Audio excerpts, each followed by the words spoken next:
Hey, it's Coach Lele. Welcome to the Pink Couch. Tonight's episode, what about your friends?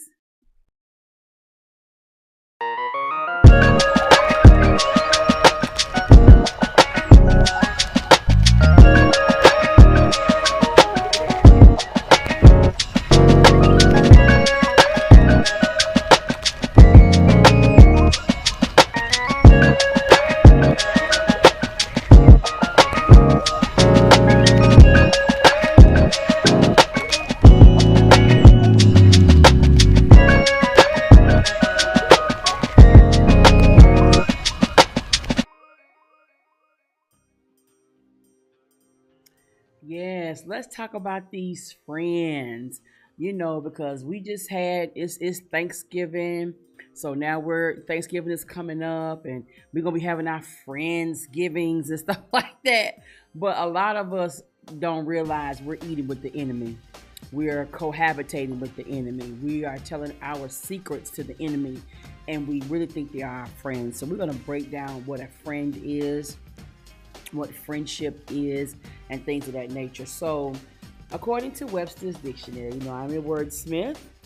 So, according to Webster's dictionary, friend is defined as one attached to another by affection or esteem. It means acquaintance. It is defined as one that is not hostile. Okay? One that favors or promotes something, a favored companion. So that's what a friend is, and the noun sense. Now, as a verb, it says to act as the friend of, to befriend, to include someone in one's list of designated friends on social media service. Ain't that crazy? Since that's in Webster's dictionary, let me tackle that right quick. Social media has deceived us greatly. It has created space for people not to deal with their trauma, not to deal with their self-esteem issues, not to deal with their pain, not to deal with the truth of their lives. People who have 5,000 friends on Facebook don't have 5 friends in their neighborhood. And so what social media does, it gives us this delusion that you're liked by a lot of people and they're going to support you. And so because we got 5,000 friends on our Facebook pages, we automatically assume if I say, hey, I got a need, I'm going to get easily $5,000. At least everybody going to give me $1. That's not true. I'm going to put my book out there, my CD, my EP, different things like that. We put it out there on our social media pages expecting all of those friends to support. But can I submit to you that a lot of those friends are surveillance cameras? Some of those people you don't even know, you have never met, but you're sharing all of your personal life, your personal struggles, your personal thoughts because of that little box that says what's on your mind. A lot of people get upset that they find out what's on your mind on social media. I thought we was friends. Why does social media know you have cancer? And I'm over here taking you to the doctor. Why does social media know that you don't like me as a spouse, but you lay beside me every night and say nothing? Why does social media know you got a promotion and I've been praying for you to get the job and you ain't said nothing to your friend?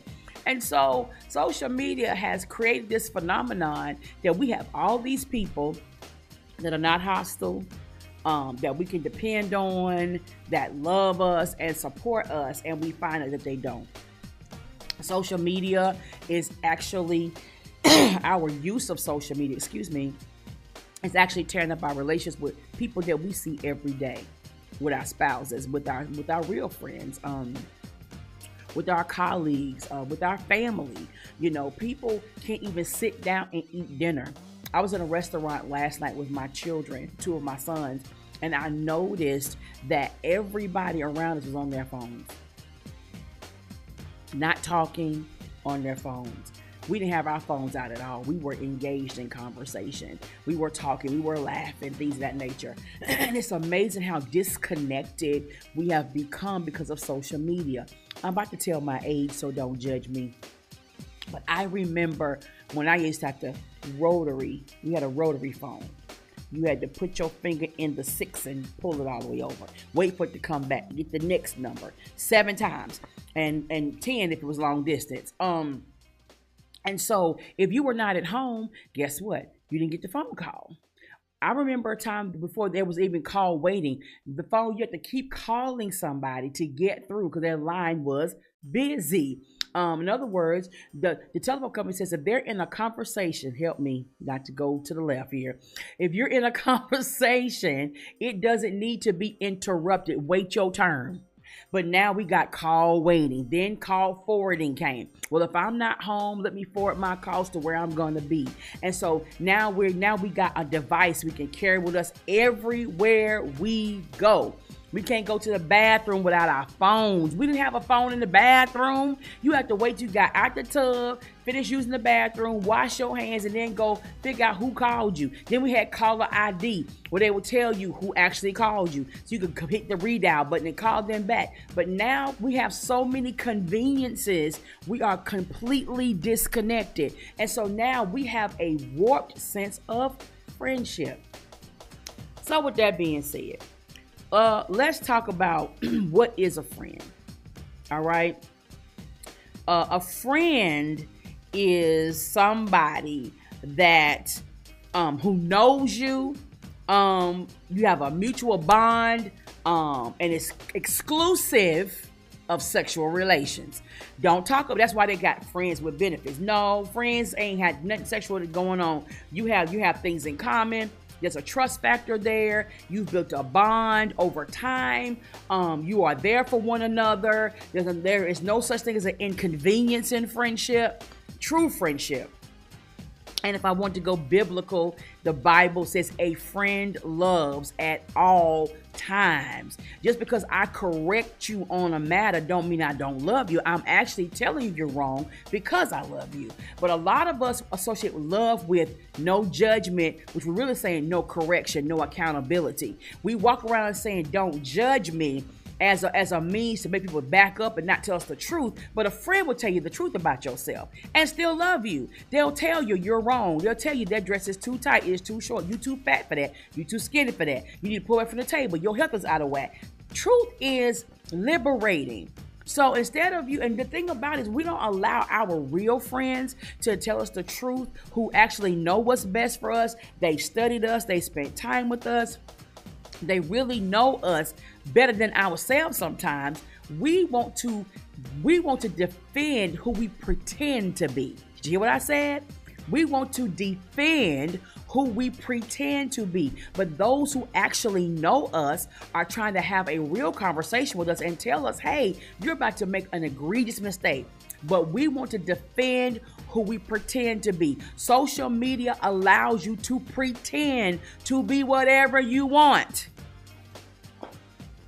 You looking at people taking pictures behind nice cars and in front of restaurants.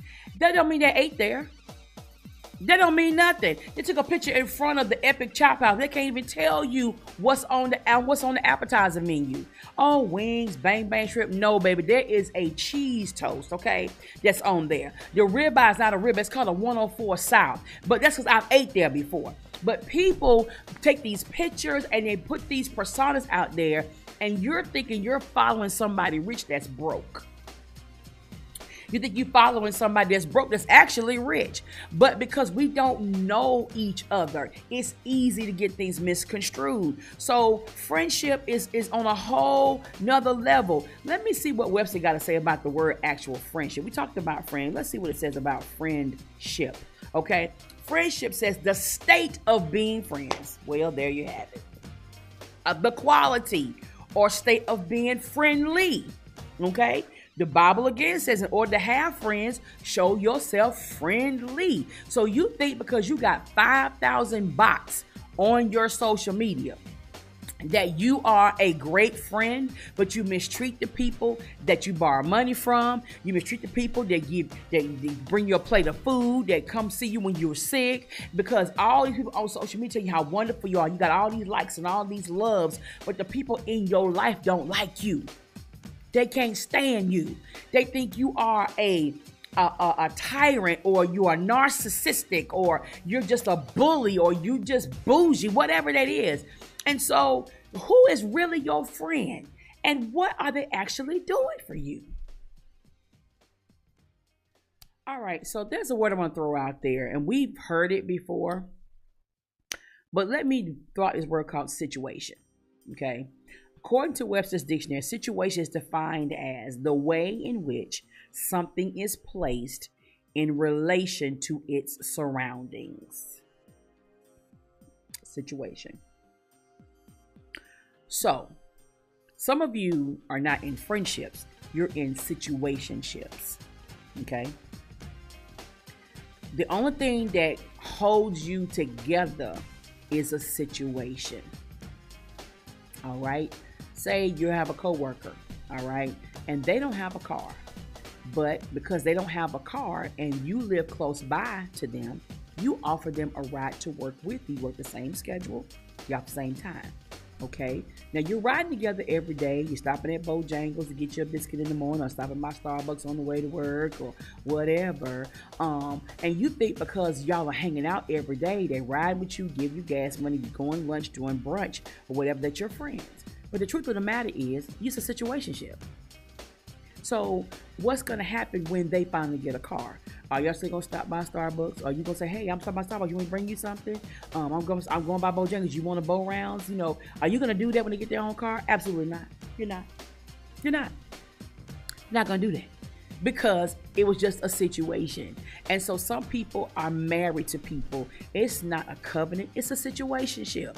First of all, they had broke up with somebody, you felt sorry for them, and y'all started hanging out with each other, and then one thing led to another, you became sexually intimate, and now you want to try to build off of that, and now here it is 5 years later, you don't even like them.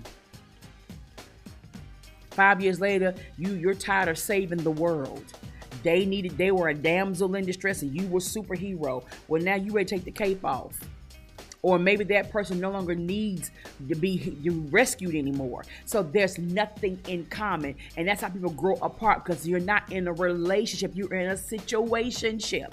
People got married because somebody got pregnant. You want to make it right. You can't make something that started off wrong right. Hello, do you hear what I said? You can't make something right. It started off wrong. If it started off wrong, it's just wrong. All you can do is learn from it and build from there. But a lot of us are in situationships. So people watching me right now, you have a heart size of Texas, and you always helping somebody and always loving somebody, but you never get that thing in return. But guess what? The only reason why they called you, because they were in a situation. They don't value your friendship. They don't care about your sacrifice. All they want is their situation fixed. Okay? So how many people in your life, if you stopped helping, stopped bailing out, stopped calling, stopped planning events, would they call you? I want you to think about that for a second. Let me talk about me. A few years back, everybody knows I'm in ministry. A few years back, I said, you know what, this year I'll be more intentional about my friends. I'm gonna take some real time to spend time with my friends this year, so I can just kind of come down, just be myself, and not be so ministry minded driven, back to back. So I told them this, I'm gonna spend more time with y'all this year. So I was planning us to get together, and we were getting together, but I was doing all the planning, okay? And so one day I just decided to pull back to see if somebody else would plan us to get together.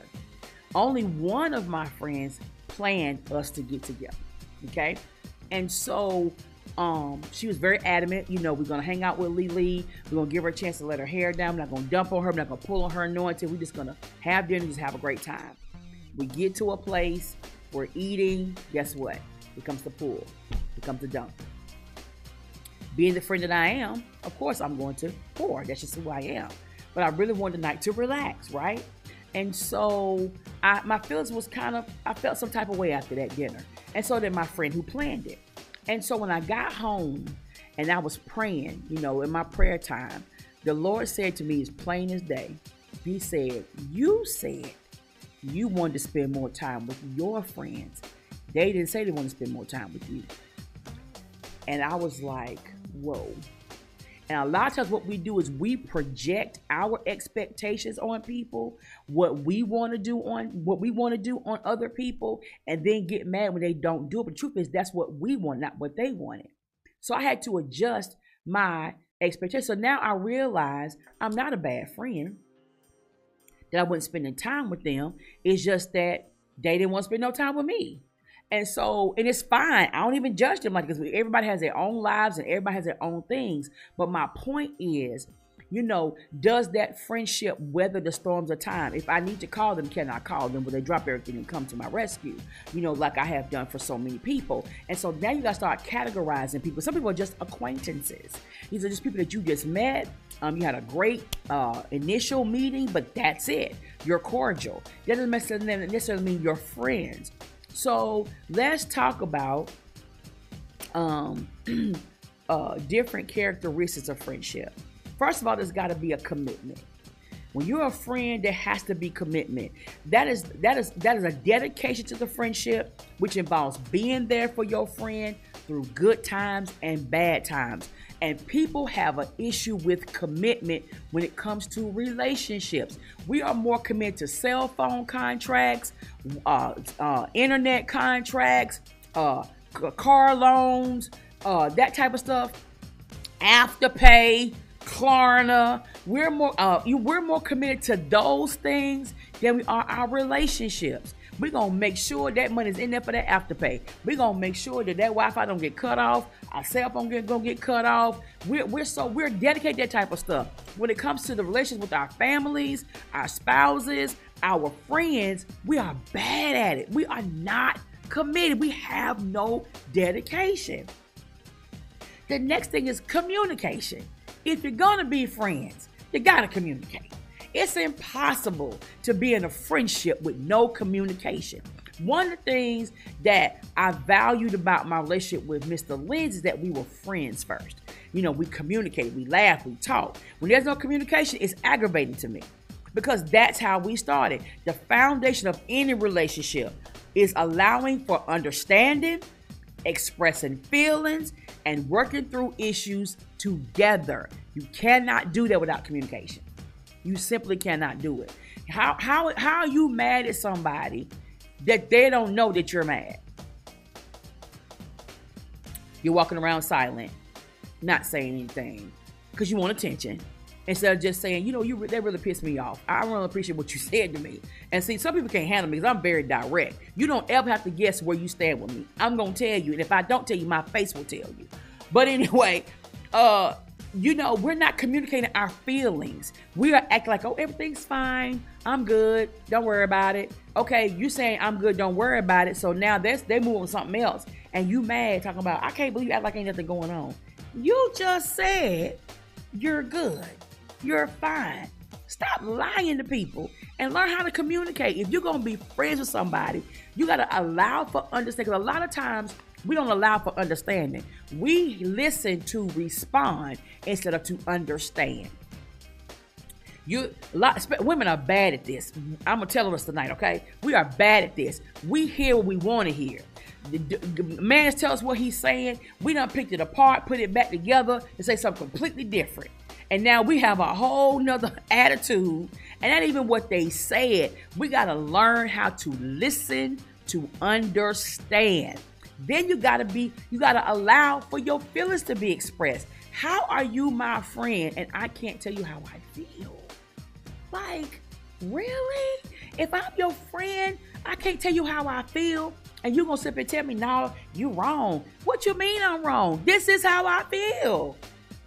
And so we have got to allow people to express their feelings. Why do you think people got migraine headaches? Why do you think people got cancer and sick in their body and can't get well? Because we don't allow people the opportunity to express their feelings. Then if you're going to be friends, You got to learn how to work through issues together. Ain't no need of you being mad for 6 weeks and not having a conversation. And then you max I ain't call you. Well, first of all, a real friend knows your attitude. Okay? They know how you think, they know how you operate. They're gonna let you cool off. But you mad because they didn't call you, but they know you. You weren't gonna talk to them anyway. You're gonna have an ad, you're gonna send them right to voicemail. You probably got them blocked already or on do not disturb. They already know that. So why you mad that they know you? Get your communication together. All right. The next thing about friendship is consistency. The scripture said, a friend loves at all times. If they only love you around payday, that's not a friend. That's a dependent. You need to put on your taxes. Y'all not talking to me. Listen, consistency is key. Being a reliable and a dependable person in your friend's life, which builds trust over time. One of the big mistakes that we make is that because we hit it off with somebody, oh, that's my friend. How? You just met them. What do you know about them? Are they consistent? Are they trustworthy? And another thing is we don't re-vet our friends. See, you can build a friendship over time. We make the mistake of, if you earn my trust, you get lifetime access. That's how you get your heart broke, your feelings hurt, and your money stolen. Because you're not checking the temperature. Some of y'all married folks need to check the temperature in your relationship with your wife and your husband. Is it still hot? Or is it cold? What we got to do to rekindle? Where's the consistency? Being a reliable and a dependable presence in your friend's life. You got to be consistent if you're going to be a friend. And that builds trust over time. And a lot of times we give people lifetime access off of an initial meeting. And you don't even know if they even like you anymore. You don't even know if they respect you anymore because you're not paying attention. So stop. Don't be so quick to call somebody your friend. All right, so let's also I got 2 more bullet points about this, and we're gonna kind of close this out. If you're gonna be a friend, you gotta have some compassion. It is impossible to be a friend with no compassion. You have to be willing to show empathy and care for your friend, especially during difficult times. Listen, ask somebody, are you good? Is not compassion. That's a question, okay? And if they don't tell you right away what's going on with them, you just can't act like nothing's wrong, okay? Compassion is something a lot of people lack. And so a lot of times people don't know how to be a friend to the stronger friend. When you're the one that always encourages, always picks up, always reaches out, when you are not doing that, people should pay attention to that. Not to say you're out of place, something has to be wrong. And so when your friend is going through a very difficult time, you have to have compassion. That's not the time to lecture them. That's not the time to tell them that they messed up. That's not the time to just be brazen and belligerent. You need to be compassionate. They're having a difficult time. What can I do to ease their pain? What can I do to make things a little bit more easy for them? What type of sacrifice do I need to make? Do I need to cook for their family? You got friends that are mothers and career people and they crash out. You got extra time. Why don't you fix a meal for the family? Give her a break. Like, where's the compassion at? Your homeboy is trying to pay all the bills. He got a woman that's always spending, mishandling the money. He had a haircut in 3 weeks. Why don't you give your boy slipping some money? Go get your haircut, man.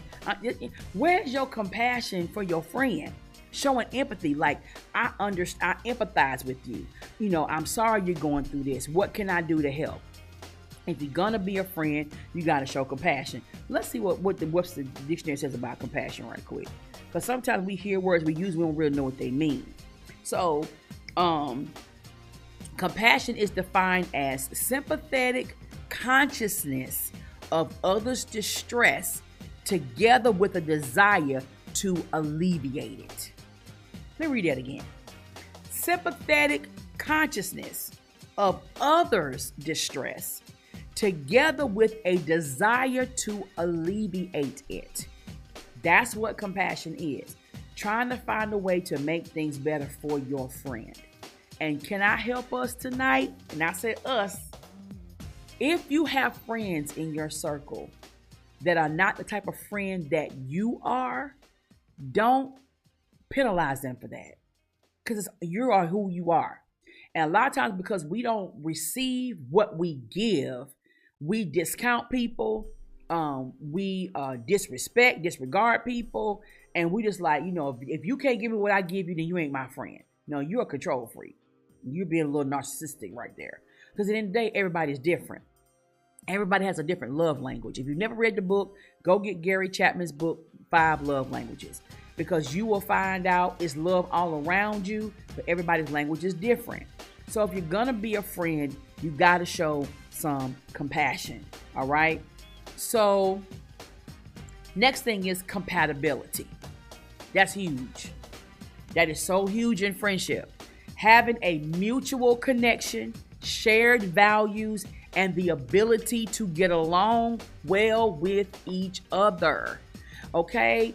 How are you friends? You call each other's name. I can't stand when I see females call each other bitchs. I can't stand that. Or calling them hoes and stuff like that. Don't talk to me like that. I can't stand it. To me, that's not friendship at all. I don't understand what that's about. But there's got to be a mutual connection. Because how can you be friends if you don't agree on things? If you're always arguing, it's hard to be your enemies. That don't sound right. And then you got some people like to control people with the word friendship. You know what? I'm your friend. I did this for you, so you obligated to do this for me. That's not friendship. If you got to keep records and receipts, that's not your friend. There's no trust there. What are we keeping receipts for in friendship? That's crazy to me. And so at the end of the day, when you love somebody and you want to be their friend, you're going to be willing to do whatever it takes to alleviate their situations, to be there for them, to be compassionate. So these are things you need to look for in friendship. There is no such thing as a perfect friendship. What I mean by that, because to me, if you're really a real friends, you're going to have disagreements. If you never disagree, then somebody's being fake. I'm sorry. There's no way in the world you can say you love somebody and you always agree on everything. That's just not the way it works. You're going to have differences of opinion, things of nature, but you can learn to agree to disagree. There's a way to have a disagreement without it being a complete fallout. But at the end of the day, a lot of us are not in friendships. We're in situationships. So what about your friends? Are they going to be there? Are they going to show up? Are they going to pull up? Do they understand your silence means something? Because sometimes you have to pull back to see if people even care about you. If you always the one reaching out, there's nothing wrong with pulling back just to see, not to get attention, but to see if they really are concerned about you. Because I can tell when some of my friends get quiet, so something's up. And I'll give them a couple days, you know what I'm saying? Because I know them. I say, okay, you've been too quiet. What's going on with you? They're like, oh, we ain't gonna pick it up. I knew that this going on. But when you know people, you know them. You spend time with them. You consistent with them. Another thing about friendship is when you're friends with somebody should not be able to come talk to you about your friend. I don't know what this is, this generation where you let folks talk about the folks you care about, you love about, and not check it. I don't do too well with that. I don't. And people know not to come to me with certain things. It's something about, that's something, when you somebody's real friend, they already know, no, I can't go talk to Alicia about that because she gonna check me hard about that. Believe it. I would 3-way you in a heart second. Ask anybody. You got, hold on, we get on 3-way. Because at the end of the day, that's how conversation kills confusion. And so we have to protect our real friendships. A friend loves at all times. True friends like to meet each other's face every day. You ain't got to call every day. But when you need them, they're there. And when you talk to each other, it's like you never left. You picked up right where you left off. Because life be lifing. You got marriage, you got kids, you got careers, you got jobs, you got extracurricular activities. You got a lot of stuff going on in your life. But at the end of the day, when you really are a friend, you are there. You make yourself available. A real friend will drop everything. I don't care what I got going on. If I need you, I'm here. That's what real friends do. And so you have to ask yourself a hard question. Am I a friend? And do I have friends?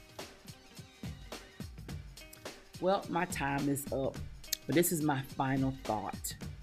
A friend is something that sticks closer than a brother sometimes. Sometimes you can be estranged from your family because of life situations and circumstances. But when you got a real friend, cherish that relationship and check to make sure that it is a relationship, that you have something in common, that there's something mutual, and not a situation that's binding you together. Because, like Jesus said, you have the poor with you always, but not me. So make sure that you pour the oil of your friendship on the right feet. My name is Coach Lele. I'll see you next week.